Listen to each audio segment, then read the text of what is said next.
you know, going back to what you were talking about, your current project, you know, I'd like to talk more about that. As you stated before, when I first met you 15 years ago, you were into, you know, black metal. You know, you introduced me to song. You know, I'm gonna throw one from the past here that you know, there's.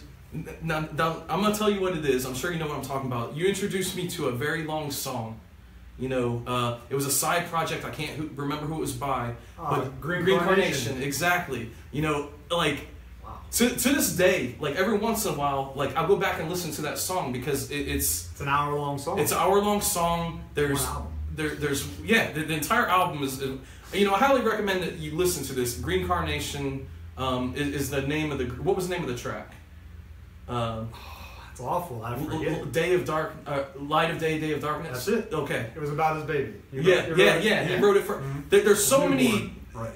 It's an audio landscape. You know, I love song. You know, talking about Led Zeppelin. You know, I can't remember if you remember. I'm a huge Tool fan. Yes. You know, I knew that. Like, absolutely. I love an audio landscape. You know, a song that takes you on a musical journey, right. And an hour-long song. It was awesome. But that was a kind of a brief, like, nostalgic period. But going back to BrØke DØwn Satellite. You know, first off, I love that name. You know, a great name for a musical project. You know, what. I know it probably can't be defined by a single genre, but you know, what's it a mix of? Well, simply, it's just a mix of rock, a little bit of prog rock, not too proggy because I don't want to go too far. I want to kind of keep it more song oriented and not too. I don't want to go too orchestral with it, like prog rock kind of gets.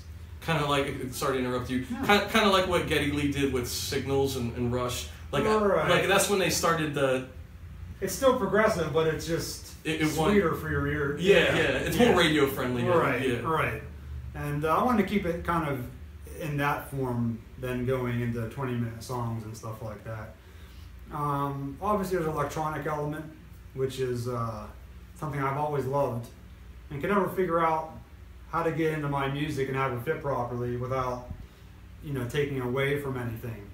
And with this project, I've certainly figured out, you know, how that fits into the message and the atmosphere of what I'm trying to do musically with that. So, yeah, technically, I mean, to me, it's just rock, but alternative, progressive electronic rock is probably as easy as I can state it because it has all those elements.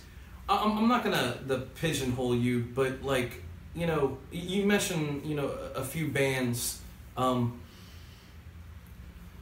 there any other bands that you draw inspiration from? Whether it be, you know, you like the bass tracks from this particular band, you like the drums from this band. Like, if so, like who would those bands be? Okay, I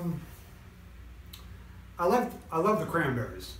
Which might be bizarre. I love the Cranberries too. You know, so I mean, they have really high energy, a lot of good tone, and it's relatively simplistic. Yes. You know, they're just kind of cranking up whatever, you know, Fender Bluesman amps or whatever they use, and you know, they're really just putting the pedal down on their higher energy songs, and it just works. You know, and the tones they get, you know, are I'm sure somewhat thought out, but I just love how simple it sounds.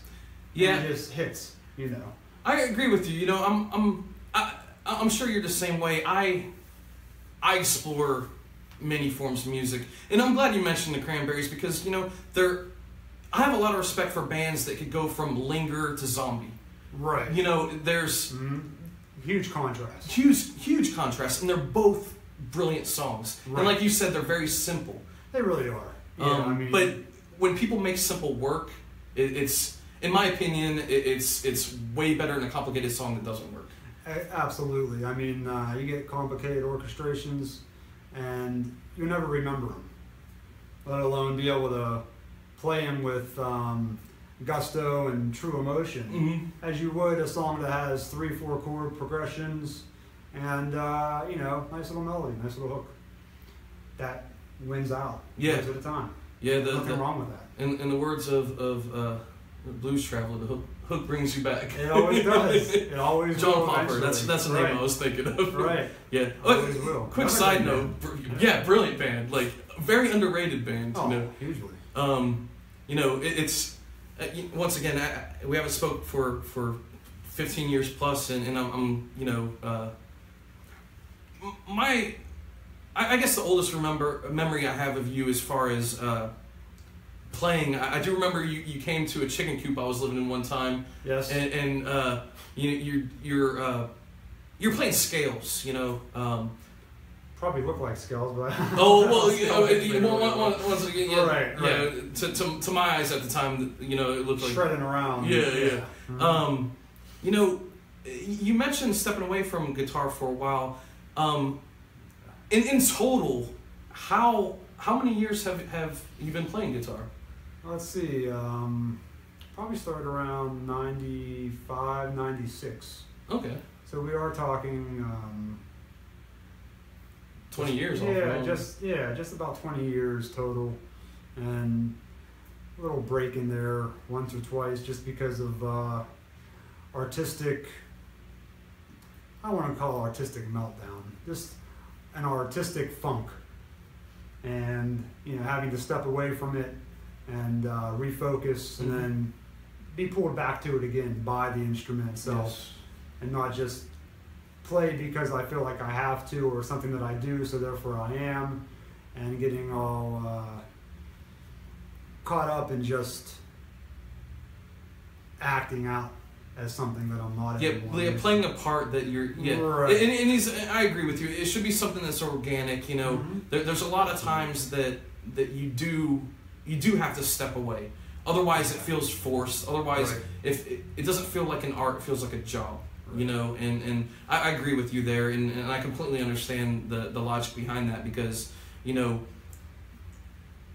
when you listen to music, modern music, you know, radio, things on the radio, you can hear when things are forced. You know, you could hear when, sometimes you could tell when an album was just put out to meet a quota, or to, you know, to reach a deadline, and I think, and obviously you feel the same, it suffers. It does. And it makes the fans suffer in a way too, because they're seeing their favorite act kind of pulling punches and putting out something just so they can go tour again. Just go tour. Don't put out a crappy album. You know, I mean, I would rather just go out and play live than record shitty music. No, I agree. And